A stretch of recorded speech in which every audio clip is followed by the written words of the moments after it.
li ñuy tënk bu njëkk mooy ci wàllu yoon xam ngeen ni Macky Sall dafa tëraloon pexe lem ci namoon mooy fexe ba ñun ci bërëb yu bëree bëri suñuy liste ñu neenal ko bi mu tëralee pexe yooyu lim ci njëkk a def mooy jëfandikoo ñenn ci waa administration territoriale muy préfet yi ak sous-préfet yi du ñëpp nag ñëpp nag waaye ñenn ci préfet yi ak sous-préfet yi ñenn ci préfet yi ak sous-préfet yi mu jaar ci ñooñu daal di def seeni njuuj njaaj fexe ba lenn ci suñuy liste ñu daal koy neenal bi loolu amee Déthié Fall ak ñi muy liggéeyal ci suñu commission électorale def ci liggéey bu mucc ayib daal di déposer ay recours suñuy avocat daj ci lu nekk nag ñu leen di jaajëfal ndax daj nañ ci lu bëri te laajuñu ci koppar lu ne ñu daj ko ci ba yàlla may ñu ci nii téeméer yi boo jël ci liste yi ñu nga xam ne neenaloon nañ ko juróom-ñaar fukk yi delloo nañ ñu ko loolu nag métti trop Macky Sall trop moom ak nguuram ñu def loo xam ne guléet mooy ñoom ñu daal di digal préfet yi ak sous-préfet yi ne leen dem leen cour suprême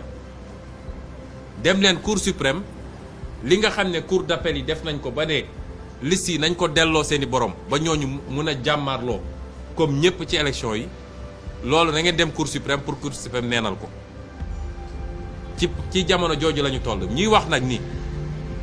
lii lu doy waar la parce que tey nguur tey état li ñuy wax état nga xam ne moom bokkul ci élection bi moom mooy ñëw di xëccoog opposition bi te état boobu li na ci gannaaw mooy Benno Bokk Yaakaar ak APR loolu kenn mosoo gis Sénégal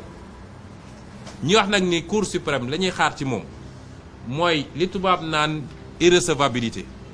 mooy suñ la ñëwee 10 ab problème yow en tant que attekat ci ñaari charte nga koy xoolee da ngay njëkk a xool ndax lii lu ma mën a atte la est-ce que lu ma mën a nangu atte la loolu la ñuy wax la forme ci tubaab bu dee mën nga koo nangu atte parce que yoon wax na ko nga doog a xool nag li ci biir càmbar ko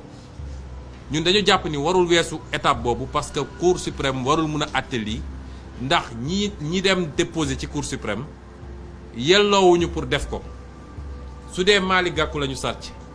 Ousmane Sonko mënul déposer plainte Malick Gakou rek moo mën a déposer plainte lii diggante commission yi doon jot plainte candidature yi la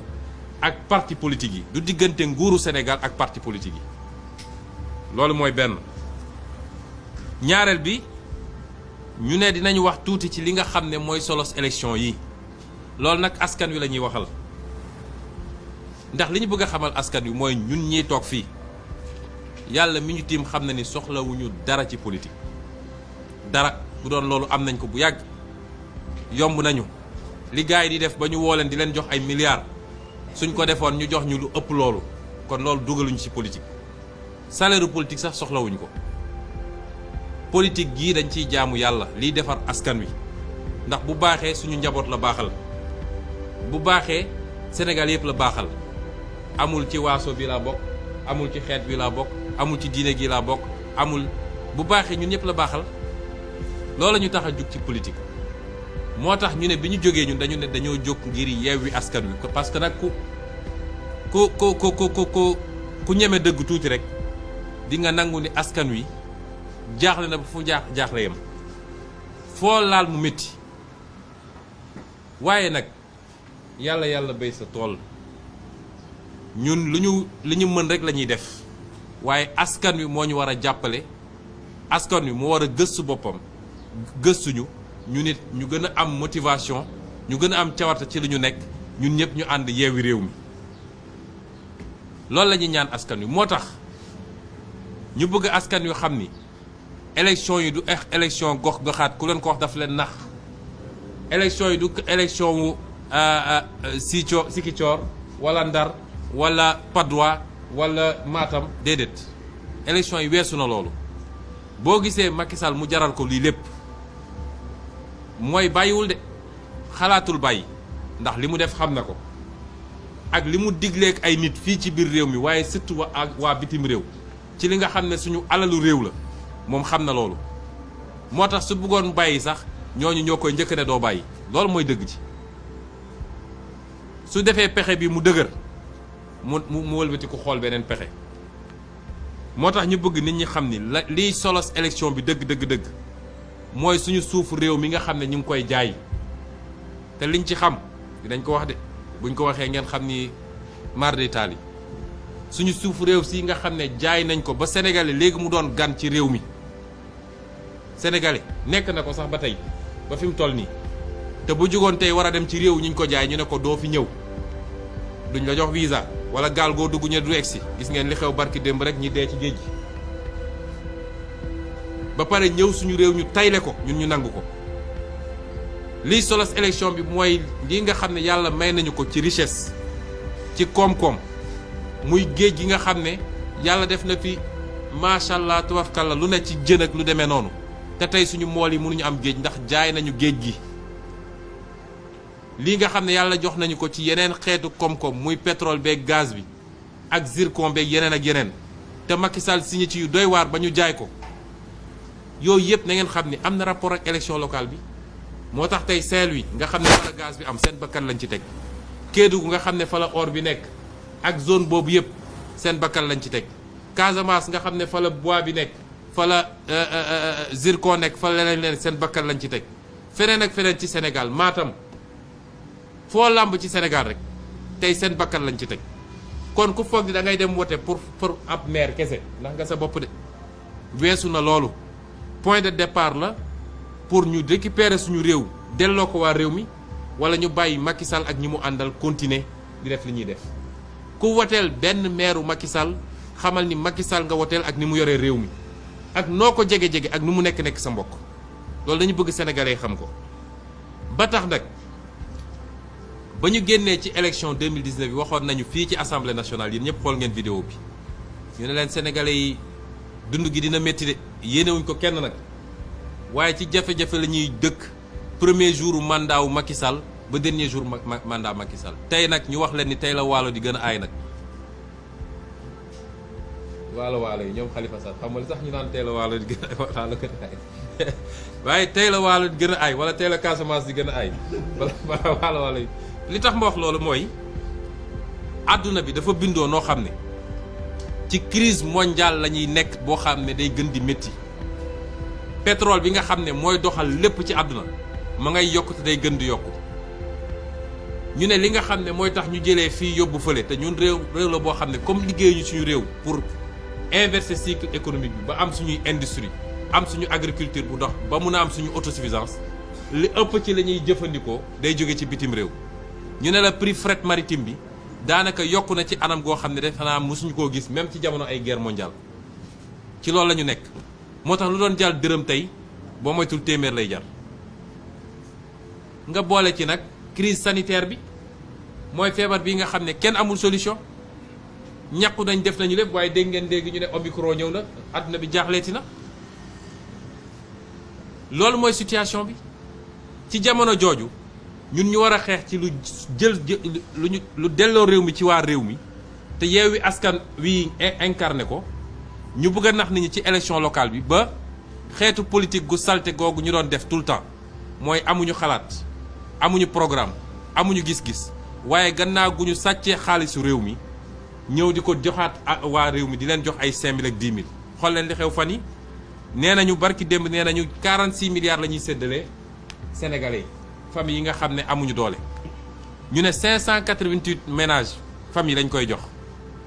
waaw su dee famille bu nekk nu mu tuuti 8 personnes mi ngi ci juróom-ñetti nit a ngi ci te loolu la ANSD wax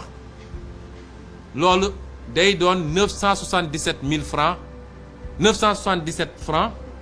non 9777 francs matul 10 000 9777 francs la ñuy jox kenn ku ne bu ko defee ñu ne waaw Macky Sall xeetali ne askan wi nangam mu mel ni rek ab xar boo jël ngeen baal ma ci misaal bi tëj ko ci néeg ba mu xiif bay waaj a dee nga yëkkati benn xottu banaana sot sànni ko bu ko defee mu kontaan ni ah waa ji de ku baax la jox na ma moom moo dugal askan wi ci guute gi mu nekk du 9000 francs wala 10 000 francs mooy xettali askan wi nga dellu si waat ñu ne retraités yi ñoom Habib Sy ñoom Khalifa Sall man sax war naa laaj sama retraite comme dañ maa dàq retraite anticipée parce que cotisé woon naa 15 ans non loolu il faut ma toppatoo ko fàtte woon naa boobu waaw ñu ne retraités yi léegi yokkal nañ leen 10% ci seen pension lépp ci élection bi de dama bëgg sénégalais yi xippi parce que yooyu daf fi yàgg am boo duggee ci àll bi fépp ñu ngi xool li tali yi naan dañuy defaraat tali xool li foo romb poussière kese la te doo gis goudron andi ay potolam tëral ne gars yi ñu ngi waaj a andi électrification bi tappale yooyu nga xam ne moom la ñu yàgg a def pour nax askan wi dañu bëgg askan wi yeewu ci yooyu te bañ. ñetteel bi ñaari fan yu ne ñu ne ubbi nañu benn point nano crédit ci dëkk bi pour jox ndaw ñi ak jigéen ñi liggéey waaw emploi yi nga xam ne Macky Sall diggoon na ko askan wi keroog bu ñu ko du may métti mois de mars ba pare dafa dajale ndaw ñëpp fële jam ñaajo daal leen di promettre des milliers d'emplois à part 8500 enseignants yi mu jël ci anam yoo xam ne anam yu doy waar la defe naa yenn enseignants yi wax nañ ko daam boo ñu wax na ci keneen ak keneen recrutement clientéliste ak 6000 alkaati yi mu jël jàpp ni ñooñu mun nañoo fexe ba askan wi bis bu jógee ne doyal na ñooñu mun leen contenir lépp ci nax boppam rek ana emploi yi mu créé xaar ba élection jot nga naan ay point nano crédit ubbi nañ bu Ziguinchor ubbi nañ bu Matam te maa ngi wax ndaw ñi nag temps yëpp ñu ngi leen di woo di ñëw ne leen andi leen seen carte d'identité pour ñu financer leen defoon nañ ko 2019 woo leen ñu ne boobu doon nano crédit DER la woon ñu woo leen ngeen ñëw ñu ne dañ leen di jox moitié beneen moitié bi su Macky Sall gagné bi mu gagné ba léegi yéen a ngi souffrir benn ndaw amu fi liggéey jigéen ñaa ngi sonn ba fu sonn yem ngal la waaye askan wi dimbale leen ñu dimbale leen parce que ñun mënuñu dara su dul jàppale ngeen ñu ci loolu. démb conseil des ministres ñu dégg ñu ne 8 milliards la ñuy jox daara yi waaw léegi nag tal nañu daara ñi ngi gëstu daara nee nañu 8 milliards la ñuy séddale daara yi waaye nag lenn xam naa ko amul kenn ku gën a yeewu sëriñu daara ci Sénégal ñooñu moom wóolu naa leen mun nga nax ñëpp ba mu des sëriñ daara ñu yeewu lañu te yàgg nañoo defal seen bopp gisuñu kenn ku leen jàppale moo tax ku yaakaar ne mun nga leen nax ak yu mel nii yow sa bopp ngay nax kon ci fan yi ji jot ñu jëm di ngeen gis ñi randal alalu réew mi yépp tax xamante nañu ñun ak ñoom ñi fi ëpp li ñu randal ci alalu réew mi ay fonctionnaires yoo xam ne tey ay milliardaires lañu di ngeen gis ñuy wër nag fu ne ñu dem fa nen ñooy jàppale tel candidat yor xaalis bu dul jeex di ko séddale dama bëgg a sénégalais yi su ngeen mënul faju bu baax tey su ngeen mënul lekk lu baax su ngeen mënul seen doom suñu mënul jàng bu baax su ngeen mënul am tali yu baax su dee courant bi ñëwul ndox bi ñëwul xaalis boobu ñu randal te mu waroon tabax hôpitaux yeeg écoles yeeg yooyu moom la ñuy dellu si waat comp ci as tuut di leen essayer ndax pour ngeen woteel leen ngal la waaye pour une fois mois de mars sénégalais yi wane nañ ni nous sommes un très grand peuple loolu nag la ñu war a yeggali féddali ko dans les urnes féddali ko ci vote bi foofu lañ ci toll. beneen poñ bi may daanelee nag wala beneen ñetteelu poñ bi mooy ni ko Déthié waxee am na plainte boo xam ne Samba Boy boobu ñu tuddee Djibril Ngom nga xam ne li mu def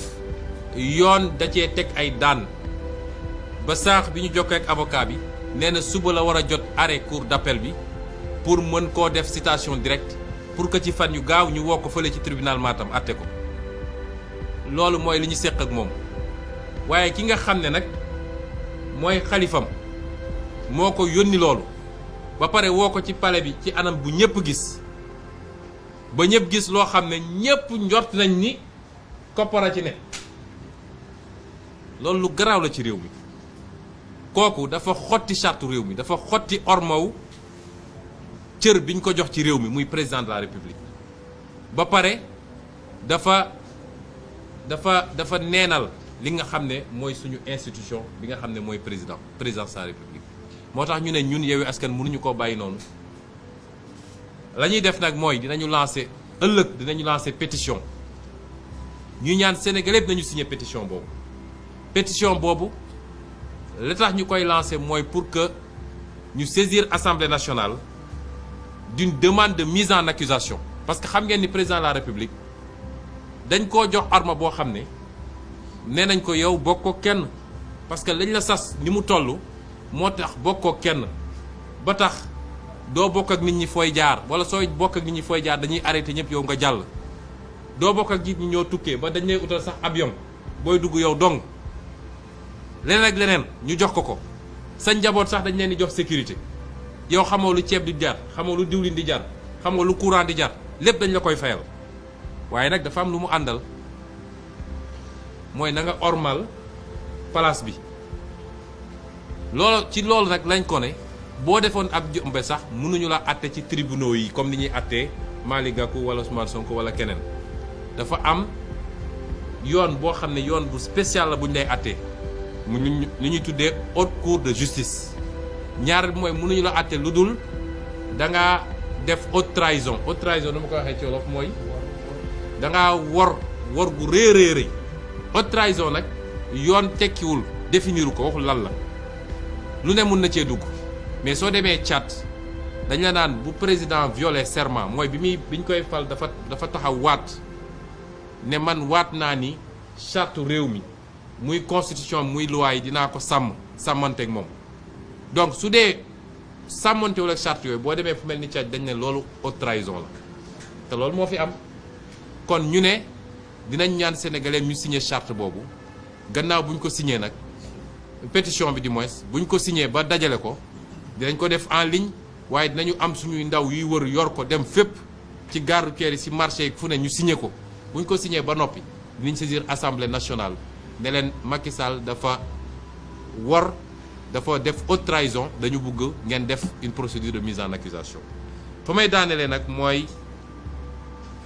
ñàkk yemale ak ñàkk tollale bi am ci dëkk bi il faut mu jeex gis ngeen kaawu Kilifeu gannaaw bañ ko piégé parce que dossier bi poursuite sax waru ci yoon am yónni ay nit ñu yor ay caméra di enregistrer ay nit loo xam ne ci biir oto ci biir néeg et cetera waaye ñu piégé ko ba jàpp ko ba tey ñu ngi koy teg lu méttee métti moom ak njabootam li gën a yéeme mooy ki nga xam ne mooy ndeyu mbill gi ndax ñoom ñaar ñoo bokk li ñu leen doon toppee moo wax ni kooku ñetti mbir lañ ko doon toppee Kilifeu benn bu njëkk dañ koo jàpp ci kër jàmbur mu doon sàcc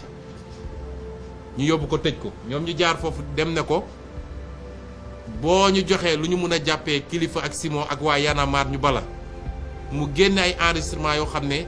moom la ñu toppee ñoom Kilifeu déposé plainte muy ñaareel bu nga xam ne parce que loolu moo gën a garaw collecte ak publication de données à caractère personnel soo demee ci loi bi ko régir moo gën a garaaw foofu parce que minimum 10 ans d'emprisonnement la loolu crime la muy ñaareel bi ñu ko toppee ñetteel bi muy ñu ngi koy toppee nag li ñu toppee Kilifeu ne ñoom dañ doon ñu jàcc ay passeport kooku nga mun koo bàyyi mu génn dem tànk toog ak njabootam Kilifeu nga continuer ko téye ci kaso bi est-ce que loolu jaadu na loolu mooy li ñuy wax toujours sénégalais yi su ñuy woote jàmm ñun nitu jàmm lañu mais lii bokk na ci li yokk fitna ci réew parce que koo fi jàpp di ko toroxal dafa am fu mu bokk am ay am di jàmm am ay xarit te ñooñu du leen neex nga jël yow say nit làq leen ñi doon trafiquer ay faux billets ñu jàpp leen flagrant délit nga bàyyi leen ñu dem ñi nga xam ne corps de contrôle yi jàpp nañ leen ñu détourné ay milliards nga bàyyi leen ñu dem ba pare jàpp ay nit parce que d'accord ñoo ak yow rek ku ci faqastalu sax nga jël dugal ci kaso bi loolu du yoon te ñu ngi woo Sénégalais yëpp ñu mobiliser wu le 10 prochain mobilisation exceptionnelle pour dénoncer injustice yooyu nga xam ne ñu ngi koy jaaral ci li nga xam ne moo waroon yemale ñëpp muy justice ñu ngi leen di gërëm di leen sant asalaamaaleykum di wax nag ni fàtte woon naa ko wax ci version française bi suñu mbokk pur yii gannaaw li amoon Tambacounda yéen ñëpp ngeen gis ko te loolu sorewul wala wutewul ak li xew ci kaawu Barthélémy Dias fii kenn du fi nangu ay nit song la yor ay gànnaay nga jox leen sa bopp ñu rey la nga dem toog yow rek kay ñàkk ak sa njaboot boo défendre si sa bopp nag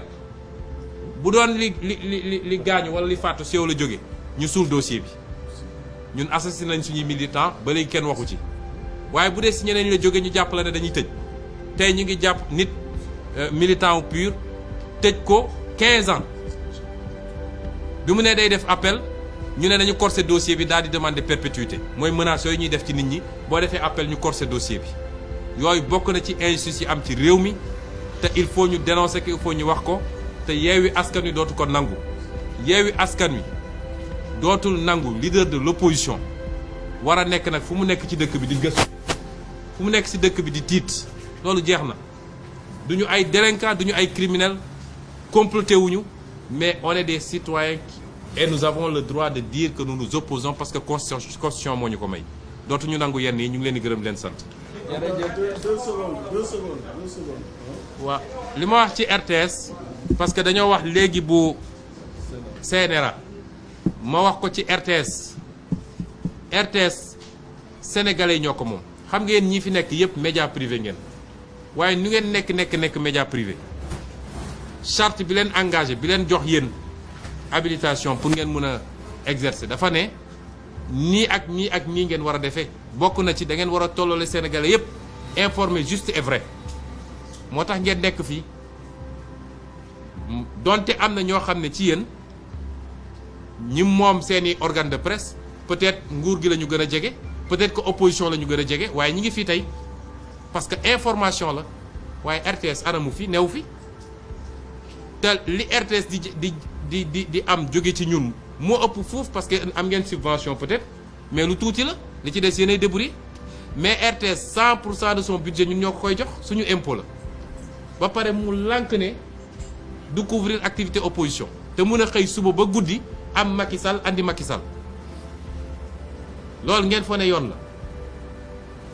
te charte réew mi ne ko da nga war a moom lañ ko gën a imposer que médias privés yi sax la pluralité dans l'accès aux médias publics loolu principe la de droit du ngeen gis Ousmane Sonko wala Malick Gakou wala Khalifa Sall à la RTS lu dul ñu ne campagne électorale jot na loolu est-ce que yoon la kon loolu il faut mu jeex il faut que ñu ubbi RTS am na émission bu tudd pluriel defe naa boobu yoon la chaque 15 jours ñu invité ci opposition comme ni ñu fi invité pour pouvoir bi ñaareel bi mooy